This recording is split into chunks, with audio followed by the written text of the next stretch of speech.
Dear colleagues, dear Frias Fellows, dear students, it's my honor to introduce to you Professor Mathias Risse. He is the director of the CARR Center for Human Rights Policy and Bertolt Brecht Professor in Human Rights, Global Affairs and Philosophy at Harvard Kennedy School of Government. And Mathias studied philosophy, mathematics and mathematical economics in Germany and the US, and received his MA and PhD in philosophy from Princeton. Before coming to Harvard, he taught at the Department of Philosophy and the program in Ethics and Politics and Economics at Yale. And his primary research areas are contemporary political philosophy, in particular questions of global and international justice, distributive justice, and human rights, including the future of technology. And the current special focus, this is very important for today, lies within the impact of artificial intelligence, AI, on a range of normative issues. I cannot mention all his representative publications, but I would like to stress one book and one article.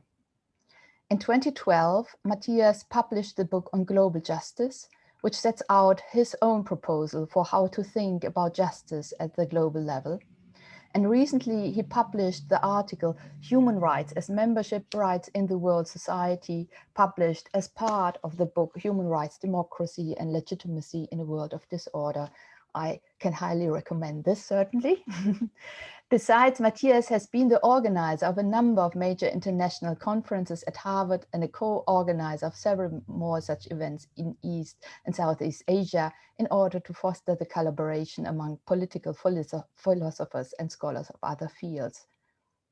And today we are honored that Mathias is one of our speakers and that he will talk about a core topic of our world today in the 21st century. And his topic today is artificial intelligence and the past, present, and future of democracy. It's a real pleasure, Mathias, to have you here today. Please, the Zoom floor is yours. Thank you, Zoya, for this very kind introduction. So before I say anything else, you still haven't made me a co-host, so I cannot share anything. I'm still listed as a participant, so sharing is disabled. Mr. Yes, I think you have. Now I can. Go. Excellent, thank you. So here we go. So let me also say, so I'm currently actually based in Westphalia, from where Baden-Württemberg is south, and my working life is happening in Massachusetts, from where Connecticut is south. So I think of the consortium between Connecticut and Baden-Württemberg as a kind of Southern alliance, and myself as a bit of a Northern interloper. And I do not mean this with any kind of human rights political connotations, but purely geographical. So thank you for having me as a Northern interloper in this. I will, you will see actually the domain of topics that I'm talking about has quite a bit to do with human rights, but human rights, and obviously my day job is to run the Human Rights Center, so human rights are very much on my mind. It's just not the focus for this particular talk, which really is on the democracy side of your events, and specifically then how artificial intelligence is going to engage with democracy, or what we should do to make it engage the right way. You will see also why the title is the past, present, and future of democracy, even though you might rightly think that artificial intelligence is not really part of the past of democracy. The larger project of which this is part for me, both as a human rights person and as a political philosopher, is to contribute to this effort of bringing major themes from political philosophy into the intellectual and social landscape that is increasingly changed by AI. This has been in progress for some decades now, depending on how you think about the origins. There's a lot of activity right now, and these issues will be very much with us for the remainder of our lives. And statement quite independent of what your current age is. And these themes that these themes to which I have applied this exploratory thinking about what political philosophy would mean in this new kind of era have come together reasonably well in a book that is now tentatively called Inhabiting the Digital Century on the Political Philosophy of Artificial Intelligence. So that's where this is going. Specifically for this talk, here's a bit of an agenda. So I'm going to talk a little bit about how technology is political. Then I'm going to talk about the question whether technology and democracy are actually natural allies. Then I explore different ways in which one might want to bring together democracy and artificial intelligence.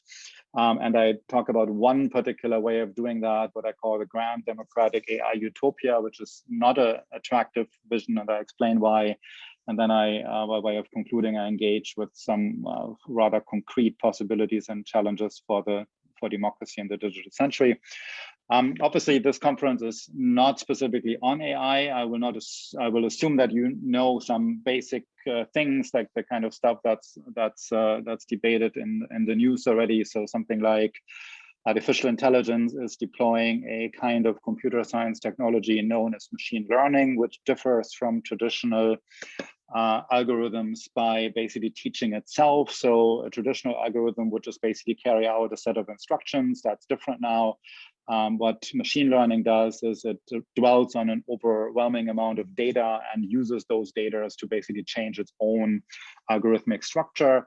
That goes ever faster and faster, partly because the computational capacities with which we are working, the devices in which this is happening are getting ever better, and partly because we are obtaining ever more data on this. And so the specific kind of artificial intelligence, so kind of the small versions of it rather than the grandiose versions where human intelligence is approximated at a broad scale. There's the smaller versions of that happen all around you. If you are holding a smartphone in your hands, as many of you will, I trust there's AI built into this. If you're using any kind of GPS or Nest system at home, if anything that's electronic and has a claim to being a smart device is using what's called specialized artificial intelligence. So it really is all around us, and there's only ever going to be more of it. So in what sense is technology political? So it's actually one thing to notice here. It's actually a curious feature that if you are a student of political philosophy, you will not come across the topic of technology very much. There's almost a bit of a snobism issue among political philosophers that somehow technology isn't much part of what we are dealing with one exception. More than one exception, but the cluster exception here is the Marxist tradition for somewhat obvious reasons, right? If the material nature of reality has always been in your focus, then technology is easy to come by, but the liberal mindset has been dealing with more elated topics of sorts, and so technology seems almost like the car in the garage, right? You bring it to some mechanic who can fix it. You're not getting your hands dirty. That's pretty much the attitude of philosophers, of political philosophers and moral philosophers to technology, and that is really very much coming to haunt us now, because it basically means, well, there is also this whole area of people who have worked on philosophy of technology and adjacent topics, except these are two camps that haven't met terribly much. So it really is a strangely neglected intersectional theme here. Now, a lot of people think something that is actually not hard to see how false it is, namely that technology is neutral and it all depends on what you do with it. So of course, this is true. For very specific things, right? So I have a phone here. I can make a phone call to a good guy or to a bad guy. Yeah, in that sense, my phone is neutral. It depends on what kind of phone calls I make. But of course, that's not an interesting thing to say. Technology, so devices, these individual devices by themselves don't do much of anything. They're always embedded into larger systems. The systems have a certain theory behind them. There's an infrastructure, both physical and intellectual, and those can be designed in any manner of ways, right? And so, and this designing in any manner of ways, that's where technology is political. And one person who articulated this incredibly well a few decades ago is Langdon Winner, who is one of these philosophers of technology who is not as much on the radar of political thinkers as he should be. Wrote this absolutely fascinating article, Do Artifacts Have Politics, that I urge you all to read, in which he articulates basically what I just said very quickly. He articulates with greater sophistication. You might at first say, well, artifacts of politics, surely he means that figuratively, it kind of does, but then it's actually a lot more literal than you might think. So there's two ways for artifacts to have political qualities. They don't exactly have politics as in, they're not for or against Donald Trump, but they have political qualities of sorts. And these political qualities that can amount to two different things. They might be features in the design of technology or systems that are providing convenient means for establishing particular patterns of power and authority. Convenient means is the governing term there, which means there's a certain amount of flexibility there. You can do it this way or that way. And there's a different way in which artifacts can have political qualities, namely, once you implement a certain technology, once you use certain systems, certain artifacts, they more or less, they very strongly or perhaps unavoidably commit you to particular patterns of power. For example, what Winner became quite famous for this example of the parkways, the expressways on Long Island and elsewhere in the New York City area, which have these wonderful bridges that are, a joy to behold if you're driving under them. But they had the effect and most likely also the intent of keeping buses off these parkways, which then meant that poor people, especially then also African Americans, were not able to reach the places where only these parkways would go, namely certain beach areas, right? So it has a very straightforward, the design has a very straightforward discriminatory effect.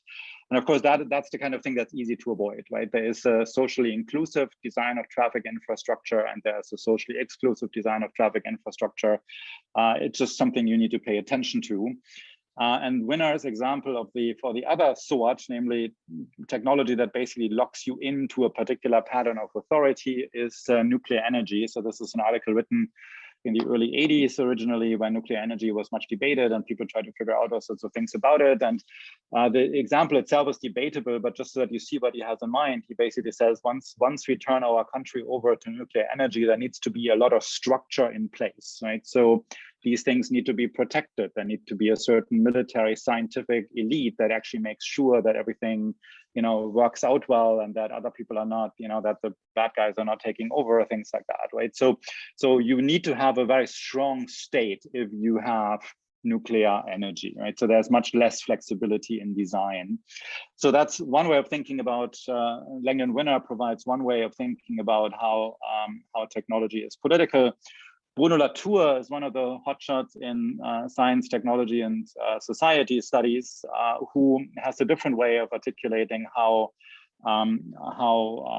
technology, how artifacts are political. So he has been teaching people a very different way of looking at reality, known as actor network theory. So the idea is that we tend to look at what's happening around us, at history, at political events, very much from the point of view of certain protagonists, right? Certain people are really important, and everybody else kind of falls in line. And so that's already one mistake, right? So things that happen tend to be network effects. That's not terribly original with Latour.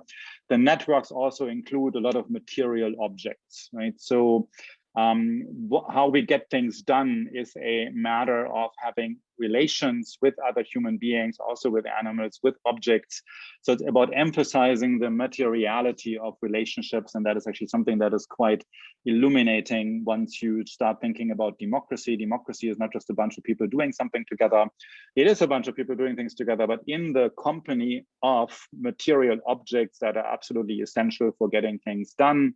And that's been like that in ancient Greece, and it's going to be like this for artificial intelligence. So democracy is an actor network system of the classic kind, and in terms of what Latour has in mind, where understanding its materiality is absolutely essential to understanding what it does and how to change it. And in that sense, it's also how technology is political, right? You need to think about the way material objects enter into democracy in order to design it the way you want it. So in those senses, technology political. Are technology and democracy natural allies? One is a fascinating book to read, kind of in the neighborhood of this particular question, which also makes, in particular, normative types really rethink how we conceptualize democracy. So we have this very narrow understanding of democracy as something that started in Greece, right? That is still kind of a leftover from a very parochial European understanding of thought and practice.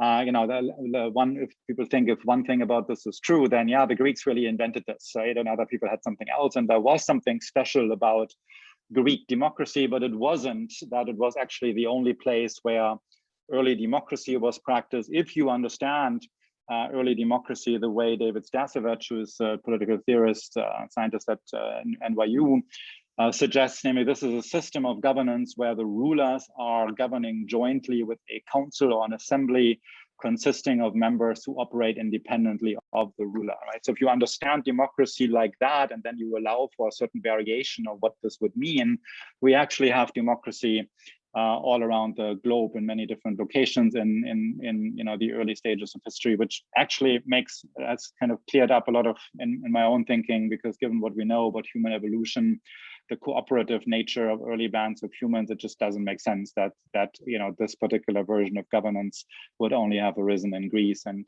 it didn't. Then we have modern democracy, which is something that originated in England and then really was brought to, so the core ideas came from England, was then really practiced for the first time in the United States, where the idea is that we're basically delegating governance to a small group of people for a while. So we have representatives. Characteristic of modern democracy is that they have mandates that are not binding them to their electorate, right? That was implemented at a large scale in the United States. And that we have competitive elections under increasingly universal suffrage. And autocracy is the opposite, the denial. So autocracy is a form of governance where no group of independent people need to consent to governance. Now that can be one person rule, one family rule, or it can be a party rule, like in China. Modern democracy is a very fragile flower. In particular, it has these two lingering legitimacy problems, namely the distant state problem and the overbearing executive problem. The distant state problem means that it's hard to feel, a warm and fuzzy sense for a large-scale state, right? So if you were in ancient Greece, you did something on the Agora and you felt like you belonged. It's hard to feel like you belong if you're an American citizen and there's 330 million, who have that same claim. And the overbearing executive problem is, especially in democracies like the United States, where the president is elected directly, that the executive can become too powerful, right? And which can also have a way of alienating people from governance. You talked about this. The interesting thing about autocracy is that, so you shouldn't think of autocracy as something necessarily bad. Of course, examples that come to mind we tend to think are bad.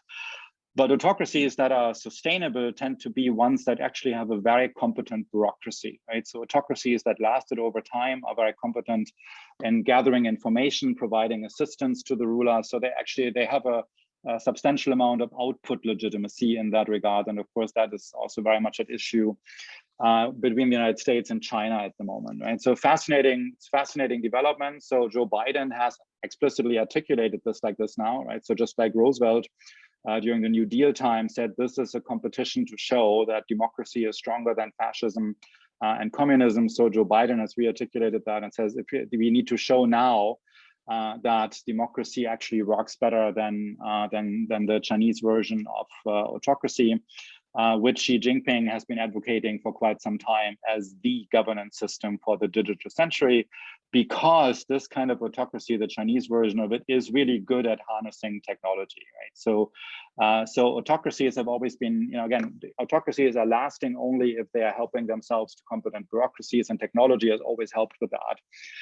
So AI is absolutely crucial, right? So is Xi Jinping going to be able to make that case to the rest of the world? Is Joe Biden going to be able to make that case? Europe, of course, also plays a certain role here as it's a place with a much better political culture than the United States, and much deeper concerns around regulation at the moment. But we also need to face the reality here that the production of technology, especially AI, is happening almost not at all in Europe, but it's happening almost entirely in the United States and in China.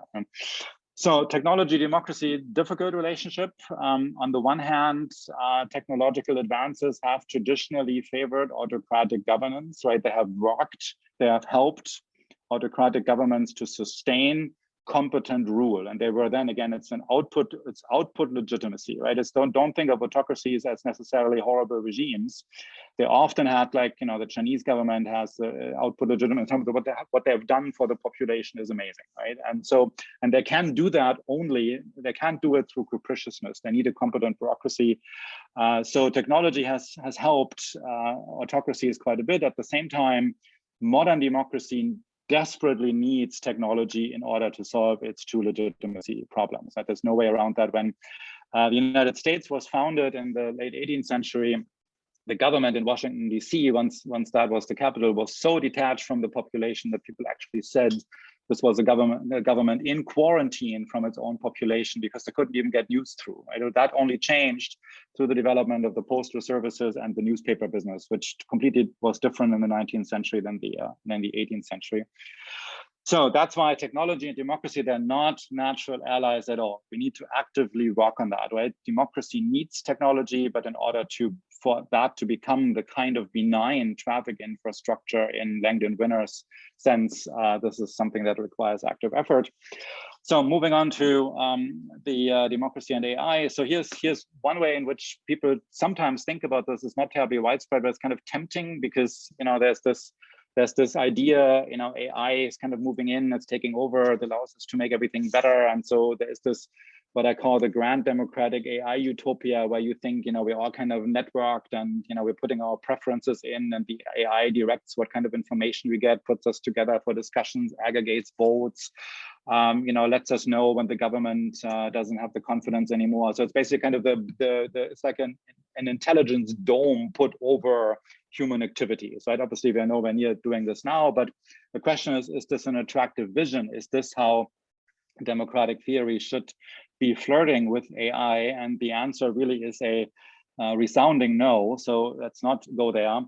And there's two problems with this. One problem is there's kind of a language illusion here. So in the 50s, when AI as a recognizable research program was born, they came up with this term, like artificial intelligence, but it has always been seductive in strange ways because it suggests that, right? So there's this intelligence dome. So if we figure out the right kind of solution to all sorts of things, that's what we should do, right?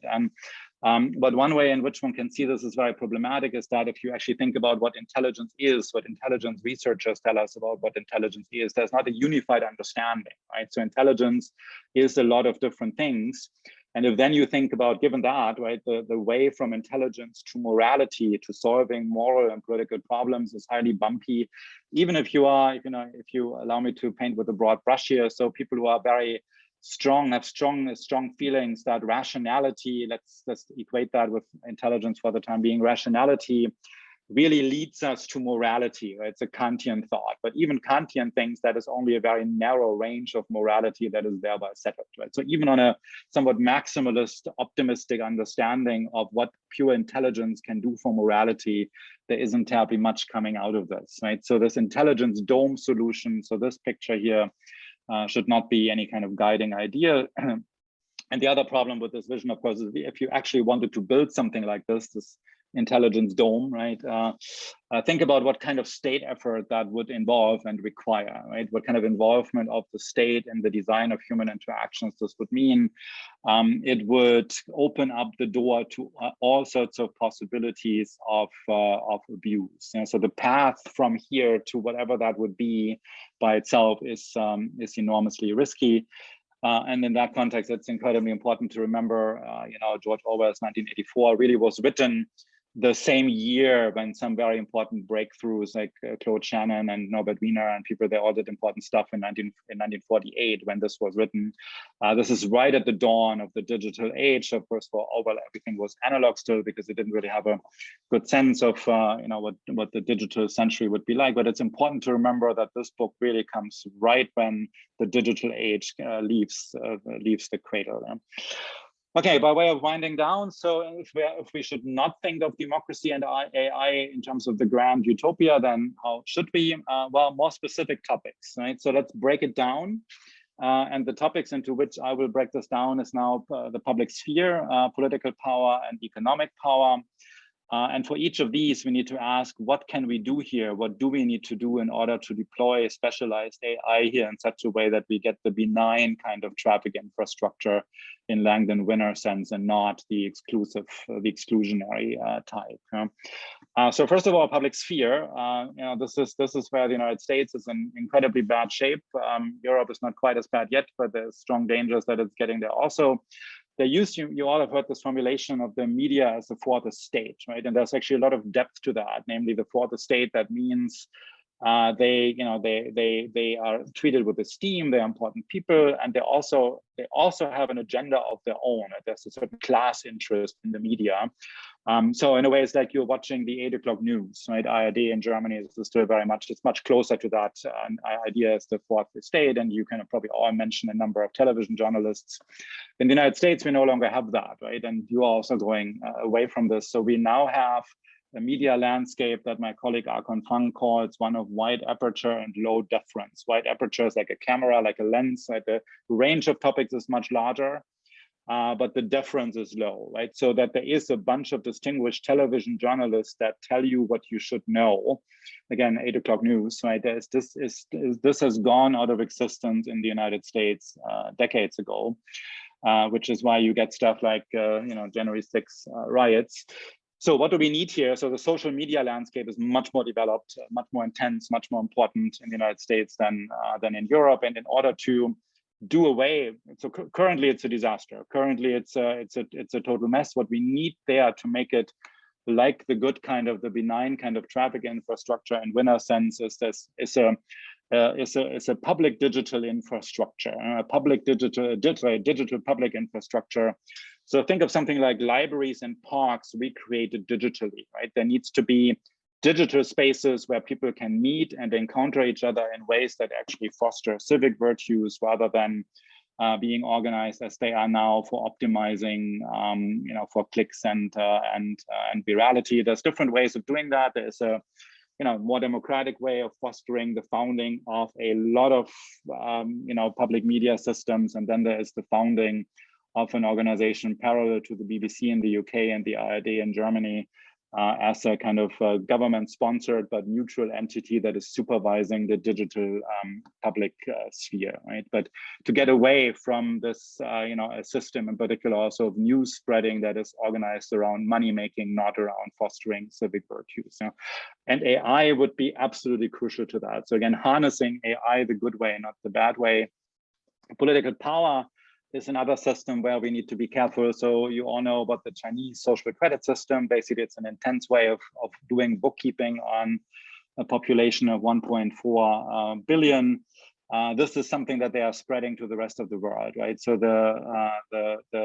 this international program, this new Silk Road thing that they have is also a way of spreading the Chinese way of doing governance, again, which is not to overstate that problem, right? They're not a bad regime. In fact, they're a successful regime, but it's an autocratic regime with a very competent bureaucracy, and they think this is the way to go. And the Chinese social credit system is the bookkeeping system of that. But of course, in democracies, we are not in good shape either. So Snowden revelations set us off.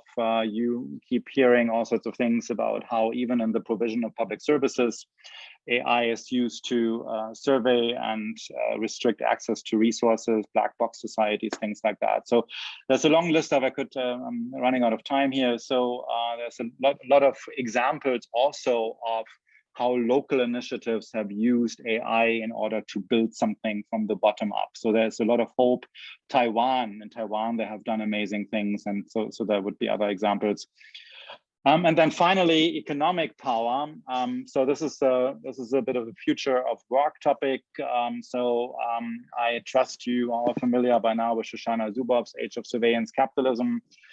Please, if you are not, make a point of reading that. That's really an incredibly eye-opening book, basically explaining how capitalism has turned into, has moved into a stage where data surveillance is absolutely critical for the success and failure of companies. So there is a very nice optimistic way of thinking about the future of work here, namely that aspects of many jobs are lost. Some jobs are also lost entirely, but mostly as aspects of jobs. New jobs are created, and overall societal wealth increases enormously. So, at the end of the tunnel, as economists like to say, right? So when all the changes are done, we are in better shape. That's the optimistic vision. The pessimistic vision is that increasingly, in fact, jobs entirely are taken over by AI or otherwise become redundant, which would mean there's a lot of people in the workforce who are no longer needed in the workforce. And if that's the case, they will also lose their relevance as political actors. Don't take this too lightly. So my economist colleagues hate that. They say, yeah, it's this kind of Luddite nonsense, right? So at the end of the tunnel, it's always better. It's always been like that. Yeah, possibly. No, I know it's always been like this, but it's actually, there's a crucial thing that might be different in the future. Namely, in the past, when economies depended on land ownership and factory ownership, it was not in the best interest of the elites to lose too many participants in the economy. If you in a land economy, the whole point of land ownership was you wanted to rent it to people. That's how you made money. The whole point of factory ownership is you need to have people who work there for you, and then you need to sell it to people, right? So you can lose quite a lot of people, but the system requires them to be in, large underclass to be in the system. And an AI and data-driven future might be very different in this regard. We can do with many fewer people than demographic trends produce. Much bigger danger in the United States than in Germany these days. But much of the action comes from these companies. Again, concern for Europe, none of them based in Europe. Europe is continuously losing out in the technology struggle, no matter what German politicians like to think. Germany is doing great in all sorts of ways, also technology management, and lots of things are going well. But the big things, right, the macro developments, these are the big 9 companies in the world, and they are either in China or in the United States, and you are using many of these one way or another. And so in order to come to the good version of the future, the inclusive traffic infrastructure in winner sense, they basically need to be dismantled, right? So we cannot have companies of this kind of, and it's not a question of antitrust. They need to be dismantled much more radically than antitrust would provide, and then there would have to be the kind of European regulatory regime. So I'm personally always very happy to see when the European regulatory agencies are going after these companies, because they are genuinely bad news for the future of AI and democracy.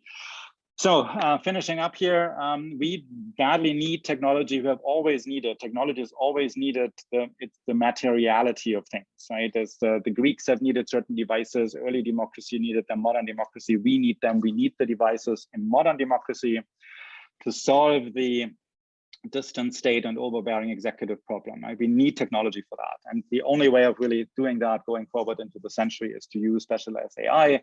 But do not believe for a moment that this is naturally going to fall into place, right? So democracy and technology are not natural allies that needs to be established through hard work, democratic vigilance. One could talk a lot about the role of experts here, also the increasing role of computer scientists in society, but there's active effort, active labor that needs to be invested. So we need to, we as people who care about a democratic future for the world, to the extent that we do that, we can't, this is not a time to be watching this, right? So because if we're just watching it, Mark Zuckerberg is going to do it for you, and this is not a day that will be a happy day for the rest of us. Thank you.